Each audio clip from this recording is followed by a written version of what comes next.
Ladies and gentlemen, it's To Tell the Truth, and sitting in for Gary Moore is your host for today, Bill Cullen. Hey, thank you.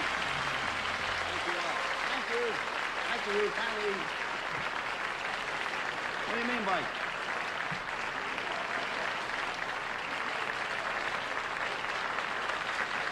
Did you see that? Did you see what just happened? Johnny Olson says 4 words, and Roger Peterson handed him $2. What do you mean, host for today? You trying to tell me something? Thanks a lot, Penny.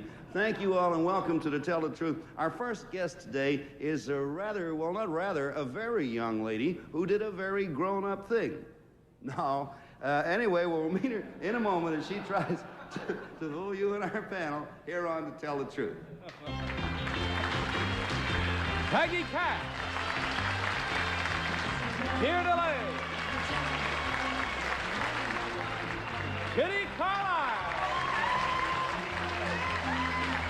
And Gene Rayburn.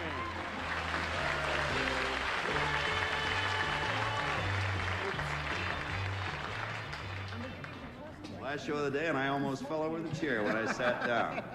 Hi, Gene Rayburn. Hello, Bill. I see you have a new suit. Thank you. You're pretty good. I mean, you didn't even say you liked it. All you said it was new. You may hate it. Well, I'm going to continue wearing it, though. I've watched your work, and I wonder how you got it.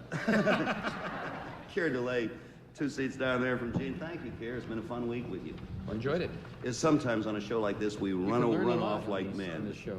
You've done a very fine job. Ladies, as usual. All right, if you're all ready, I am ready. Watch this. Let's meet our very young guest. Wait.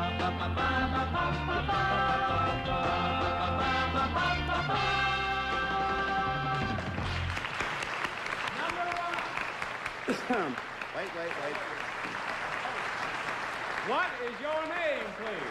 My name is Margaret Kleberg. Number 2. My name is Margaret Kleberg. Number 3. My name is Margaret Kleberg. Panel, your job will be to find out which one of these 3 projecting youngsters is the real Margaret Kleberg. Listen while I, with pleasure, read her story. I, Margaret Kleberg, love to ride a bicycle. I live in New York City, and my mother and I heard about an unusual bicycle tour around the city. We decided to go along on the ride. Now, what made this bike hike so special was that it started at 2:30 in the morning. About 40 people were expected to show up at the meeting place in front of the Plaza Hotel. Surprisingly, more than 350 people on bikes arrived for the tour. All of us rode through the empty streets of Manhattan, winding up on the southern tip of Manhattan Island, where we watched the sunrise over the Brooklyn Bridge. My mother was surprised that I didn't get tired and asked to go home before that. You see, until that, the latest I'd ever stayed up in my life was midnight last New Year's Eve. Signed, Margaret Kleberg.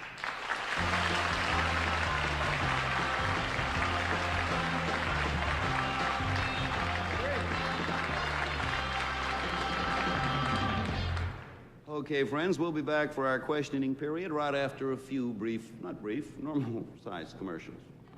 You about 3 of these charming young ladies claim to be Margaret Kleberg, our bike hike tyke. I'm glad I made that.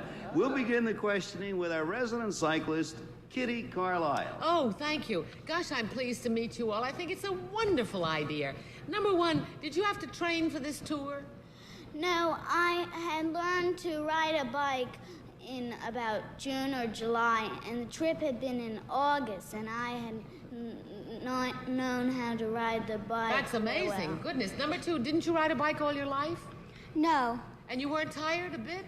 No. Number 3, did you bring any food with you? Yes. What did you bring? Some donuts and juice. What kind of juice? Yeah. Orange juice. Where did you put it? Did you have a basket? Yes. Number 1, where would you find the most traffic? We really found it when we stopped at, I'd say, Washington's Arch. Oh, I see. Down by Washington Square. Yes. But number 2, which side of the street do you ride on when you ride in traffic? Against the traffic or with it? Well, this was very early in the morning. There was hardly any traffic. But in general, number 3, when you ride in the street, which side do you ride on? Either side. It doesn't matter? No. Seems to be true. And now here is a real cyclist. He rides to work on a crazy thing. He always has juice with him. What kind of juice, Gene? Oh, you know, some of that stuff to give you some energy. Fine, fine. All right, you may question away. He's a bike. Well, Bill, I think this is absolutely a marvelous idea, and my hat's off to whoever thought it up, and my feelings are hurt that they didn't invite me. Yeah. Number 3, what kind of bike do you ride? A girl's English racer. Mm-hmm.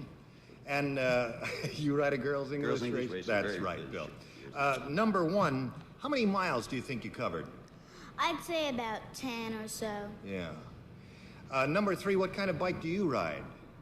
A girl's English racer. I beg your pardon. I meant number 2. I'm sorry. Bit at the juice Oh, I again. ride a Raleigh, a collapsible bike. Yeah. Okay, thank you, Gene. And Well, number Peggy. Number one, what kind of a bike do you ride? I ride a small, low bike, and it isn't collapsible. It doesn't have speeds or handbrake or anything. Doesn't have a handbrake? No. Oh, just like my old bike. And number 3, what time did you get home? I got home about 7. And number 1, how long did you sleep? I slept for about, I'd say, 5 hours or so. And then were you able to sleep when you went to bed the next night? Were you able to go right to sleep? Yes. That's good. And number 2, what was it like when the sun came over the Brooklyn Bridge? It was very, very beautiful. And how many people were down there with you watching the sun come up over the Brooklyn Bridge? 350 people. That was quite a crowd. That's pretty crowded there. Care delay. You know, it's funny. I almost went on this ride myself. I'm you a knew? great Really? bicycle. I bike to the theater every day. I haven't taken a cab or a bus or a You and train in Gene about both. 2 months. Yeah. It's marvelous. I admire you all for doing it, or the one that did it. What, number 1, something very special was done at the tip of the island. Where and what was it? It was, we ate breakfast, and they had donuts, fruit, and coffee for the grown-ups. Number 2, do you know who it was that catered that breakfast? I believe it was the people that the people that rented the bikes. I see. Number 3, was there a restaurant involved that catered that breakfast? No. What was the... oh, you didn't ride on you just saw the sun go over the bridge, so you didn't ride on the bridge. How much time did it take you to go down there? Number 2? Oh, I don't know. We started at about 2:30 and it ended about 8. I don't know exactly. Is there any... Okay, the bell stops us there. We do our voting. Panel, mark your ballots. Vote for number 1, number 2, or number 3. One is cuter than the other. $50 for a wrong vote and $500 if you're all wrong. Hope you make some money over there. Kitty, you were first to vote. Well, I voted for number 3. I liked the way she rode in on her bike. I liked the way she stopped her bike. It seemed to me that she had full control over it, and I think she was the best bike rider. Oops. Okay. Gene? Yeah.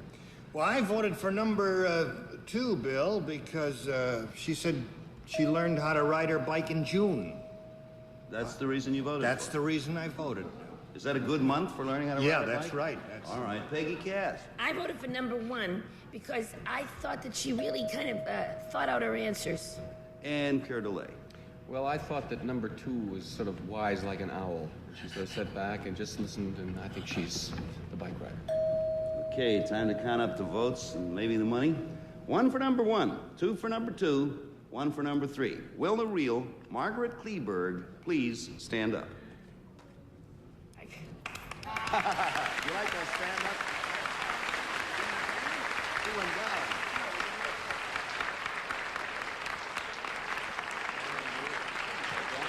I don't know if you noticed. But when Margaret stood up, she went down. Did you notice that? Someone gave her. Number 2, good job for both of you girls. Number 2, who are you and what do you do? My name is Kathy Hammer, and I'm a 6th grader in Dalton School. Well done. We say in the Girl Scouts. Number 3, who are you, ma'am, and what do you do? My name is Heidi Donahue. I'm a 5th grade student at PS 41. You all did very well.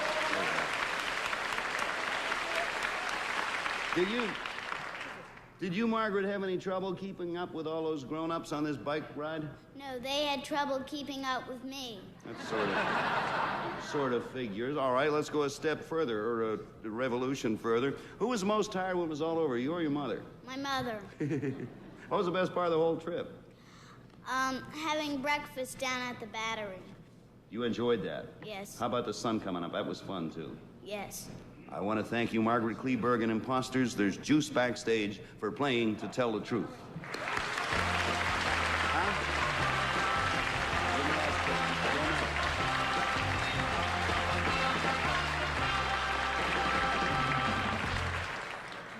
Well, our next guest is a motion picture cameraman. Boy, we have some filmy shot. It's great stuff. So, panel, if you'll watch the monitor right over there, we'll take a look at some of his footage. Oh. Look at that, huh?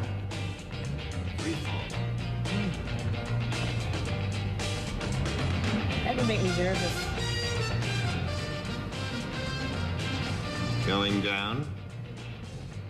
Okay, we'll meet our parachuting photographer right after we look at some movies of our own. Grapefruit. And now let's meet our photographer in the sky. Number one, what is your name, please? My name is Bill Cole.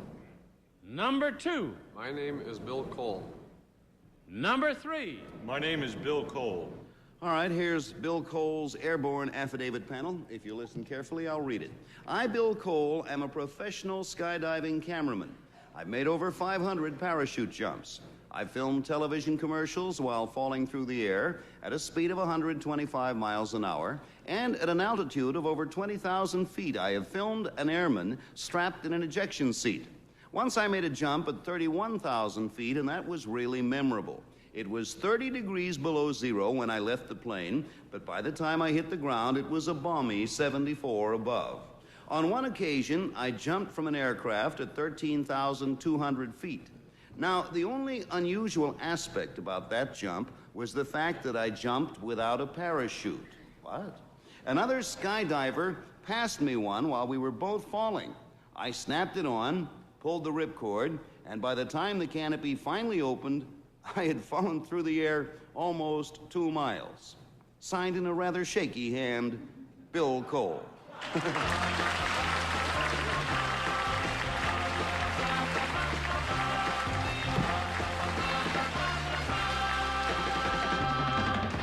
May I make an editorial comment? Yeah. The real Bill Cole, whoever you are, you're a nut. That's all I have to say, but I love you. We'll start the questioning with a gal who is also a good parachute jumper, Peggy Cass. Number one, why did you do such a nutty thing as to jump without a parachute? Well, there'd only been ever one other person who jumped out of an airplane without a parachute.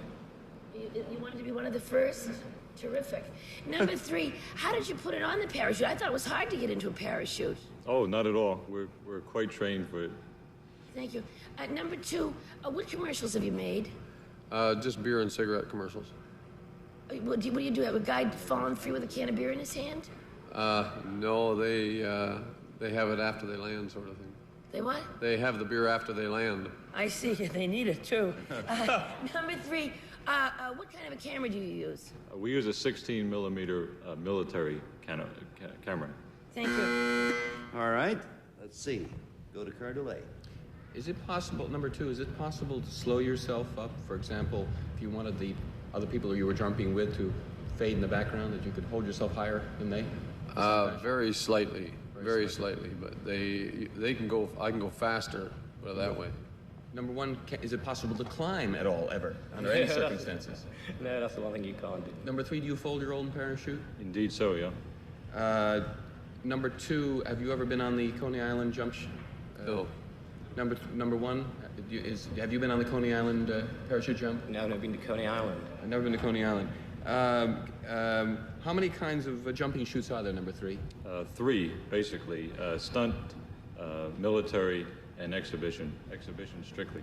I see. All right, here's a lady who spends a great deal of her time at Coney Island, Kitty Carlisle. Number two, where is the school for amateurs on the eastern seaboard nearest here? Nearest here, I think, is in New Jersey, Flemington, New Jersey, or Lakewood. Uh-huh. But isn't there one somewhere north of yes, here? Orange, Massachusetts has one, too. Uh-huh. Number one, this is a question I've always wanted answered, never understood, and I know I won't understand the answer now, but is it true that a feather and a man falls at the same speed? Well, a body attains a maximum velocity, yes, after about 12 seconds. And what is the maximum velocity? About 174 feet per second. And number 3, if you have a heavy camera on your back and therefore you are heavier, would you attain a greater speed because you have heavier things on you, or do you fall at the same speed? You fall at the same speed after the first 8 seconds, and the camera is not on the back, it's mounted on the helmet. Doesn't matter what you're wearing, it's the same speed. Same speed. Thank you, Kitty. That old bombardier. Gene Rayburn. Yes, number 3, what is terminal velocity? Terminal velocity is the altitude loss over a period of a certain amount of seconds. Thank you. Number 2, what does the phrase 2 degrees centigrade per 1,000 feet mean to you? That would be somebody's guess at the change in temperature while they're going up or coming down, depending on which way the change was going. Thank you. Number 1, what's a pitot tube? I have no idea. I don't either. I was just trying to find out what a pitot tube was. I hear people talking about them around airplanes all the time. Number 2, how many chutes do you normally wear when you jump?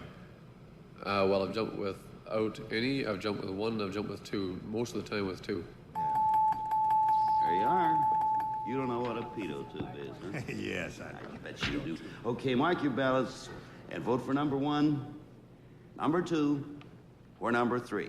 $50 for each wrong answer. $500 for a wipeout. Peggy, you question first. You may vote first. Okay, well, I really don't know which one. I love the black suit on that one, but I voted for 2 because I don't know. I like his accent. Okay, Coeur d'Alene. Well, I thought number 2 again sounded most authoritative, and somehow he looks like a sky jumper. So I voted for number 3 because of the way he answered Gene's question. Now, Kitty, I know you're an expert on this subject. Who did you vote for? Well, I voted for number 1. And I hope, number 1, you won't take offense. You're a very handsome young man, but you look like the craziest of the 3. Very good reasoning under the circumstances, Kitty. Now, did you write with your pitot tube what your vote was? Well, a pitot tube is, as you know, is a flyer, Bill, is a thing that hangs down and the air goes in there and it'll give you some indication of what the temperature is or how fast you're going or whatever. You hope it doesn't jam up and get stuck. That's right. Yes. And number 1 didn't know that, so I didn't vote for him. Number 3 gave me a totally incorrect answer on terminal velocity. Really? I wouldn't have known. So that's why I voted for number 2, because he knew that the air cools at the rate of 2 degrees centigrade per 1,000 every feet of a 1,000. I don't know what I'm talking about. I don't think you do. Really, you handle that like an expert. Watch. We got 1 for 1, 2 for 2, and 1 for 3. Will the real Bill Cole please stand up?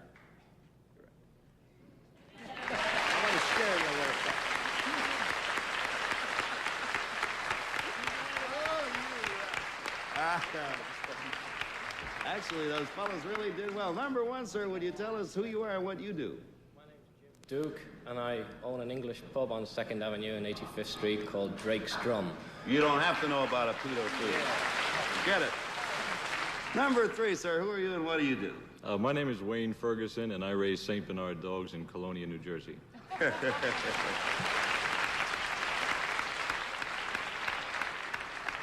Well, Bill, I guess a lot of people ask you this question. We then assume a lot of people want to know the answer. How close to death have you come? Well, I've had the reserve chute open as low as 300 feet. Ouch. I've had a malfunction on the main and cut away the main and opened my reserve, pulled the ripcord on the reserve, and nothing came out. I had to pull it out by hand, and that would open fairly low, too. In reserve, you're already down to last resort, aren't you? Yeah. What's your next project, Bill? Well, we got a high-altitude jump coming up in November at about 40,000 feet. We've involved NASA in it. They're very interested in it. Okay, now we've heard a lot about Bill Cole's exploits. Let's watch some more of him in action for just a moment. On film, that is. Bill, if you'd tell us what's going on, we'll roll the film right now. It'll be over there. All right, this is where I've jumped out of the aircraft first. Looking back, this is a Canadian aircraft up where I'm from. This is a chap here doing 120 miles an hour in what we call a frog position. He's going to try and maneuver in to do a hookup with the girl in the white jumpsuit there. And he's tipping his hands down here, and that pulls him forward about 25 miles an hour. Now there's the 3 of them. This is out of a Cessna 180. All 4 of us jumped out of the Cessna 180, and I come in and did a hookup with this girl in the white jumpsuit. It's the first time anybody ever made contact with her in free fall. And I grabbed her by the leg and then turned her around and faced into the camera. You see my hand coming in here trying to grapple for her left hand. How do we know? Oh, it is. This is part of a film that I produced and filmed called The Silent Sky, which is available now in the States and Canada both. Here's a jumper lining up his exit point with the pilot, and there he goes from the aircraft. Now, after 12 seconds, he is reaching the terminal velocity that Gene was mentioned, and that's 174 feet a second or 120 miles an hour. Now, he can go faster. He can go to what we call a nosedive position and go well over 200 miles an hour. And, of course, the higher you go, if you get up into the troposphere, you can even get up probably over 300 miles an hour. Great shots. Here's a couple of jumpers hooking up here. It shows that they can maneuver in quite well. Of course, if you couldn't, I would never have been able to get the chute off the other guy either. And I grabbed this guy by the leg and rolled him here, and I got grounded for 3 weeks for doing it because I was open pretty low by that time. But I've been grounded for life now from the national organization in Canada for doing the chute with jump. Very good.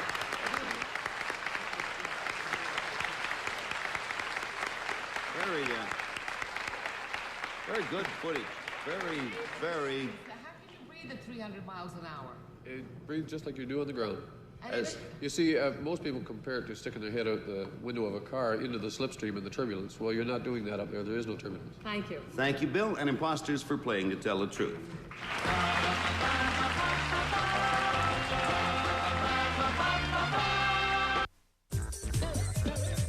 Get ready to play. Hi, I'm Marianne Curran. I know you get the Final Jeopardy questions correct when you play at home. Now Game Show Network is inviting you to play Final Jeopardy. Here's how it works. Watch Jeopardy at its regular time and channel. Then watch Game Show Network. Every night, I'll present a Final Jeopardy question. Using your touch-tone phone, you'll have a chance to play Final Jeopardy at home. Get it right, win a prize. Catch Final Jeopardy right after the 9 p.m. Eastern match game weekdays on Game Show Network. In the beginning, it's sort of nice changing your baby's diaper. In addition to the cash awards, the central characters on today's show will receive a fabulous ring in 14-karat gold set with a Lindy Star sapphire weighing over 3 carats. One of 8 glowing fashion colors available in Lindy Stars. Promotional consideration provided by American Airlines. Traveling on business or traveling for fun, it's good to know you're on American Airlines. This is Johnny Olson speaking for To Tell the Truth, the Mark Goodson, Bill Todman production.